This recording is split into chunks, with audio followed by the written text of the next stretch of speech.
All right, we're back.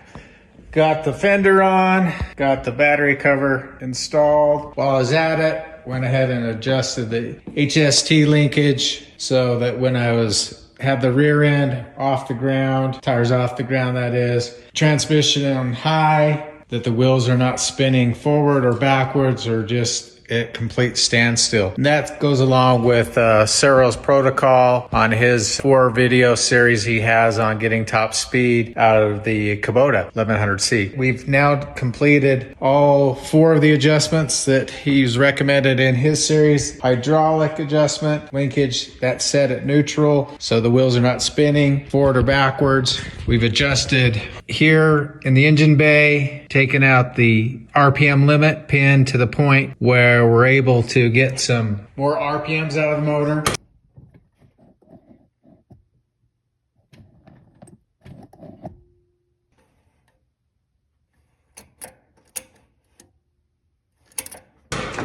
I've gone ahead and adjusted the foot pedal, the screw on the bottom, and made sure back here in the engine bay, made sure my lines are nice and don't have too much slack in them. I also have the hand throttle. So we're gonna see what top speed is, and hopefully we can get to 30.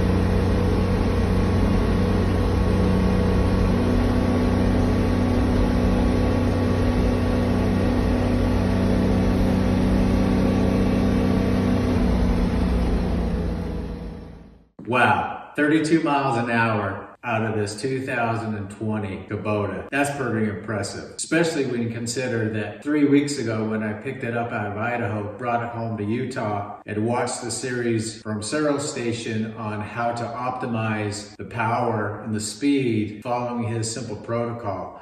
I was able to get 10 more miles per hour. That's pretty impressive. On that stretch of road there where I just hit 32, it at most is a third of a mile long, half mile long. I don't know if it had more left in it, if I had a longer stretch of straightaway, but that's a road that's close to my home that I knew I wouldn't have much traffic. I don't dare take it out on public roads yet. So that's a little private lane between here and the convenience store just down the street. Anyway, I'm impressed. Hopefully this video will help those of you who also have a Kubota, and following those simple suggestions, you can get more speed out of your machine. Thanks for watching. Watch for more on this unit as Ty and I continue to piece it back together following its rollover it had up in Idaho. We're getting close. We're not quite there, but we're going to be there real soon. Thanks for watching. See you next time.